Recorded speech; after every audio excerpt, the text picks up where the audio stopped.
Very happy ang birthday ni Sunshine Dizon dahil sa inihandang sorpresa ng kanyang fans. At ngayong hindi pa rin ganap na naghihilom ang sakit na idinulot sa kanya ng recent separation niya from her husband, ano naman kaya ang wish ng birthday girl? Ang Star Bites sa Tindilar Santiago exclusive.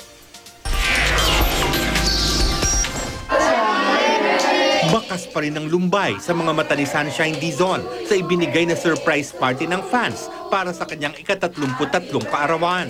I'm so happy that, to see familiar faces, everybody's here. It's so nice. Nakakataba po ng puso. Hindi kinakailan ni Shine na masakit para sa kanya ang paghihiwalay nila ng asawang si Timothy Tan. Pero humuhugot daw siya ng lakas mula sa Diyos, mga anak, magulang at mga totoong kaibigan. Gayon din sa mga babaeng hindi niya kilala pero nagbahagi ng kanilang kahalintulad na karanasan. Medyo na-emotional talaga ako pag... Basically, I'm okay.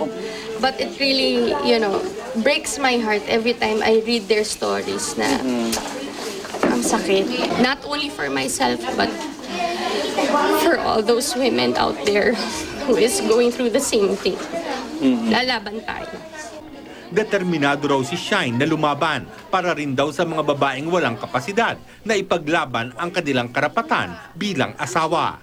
Sabi nga nila, baka ito yung ibinibigay sa'yo ng Diyos na maging boses ka ng mas nakakarami, maging mukha ka ng mas nakakarami. Bukod sa magandang lagay ng kalusugan para sa kanya at sa mga anak, may isa pang birthday wish ang orihinal na pirena ng Encantadia.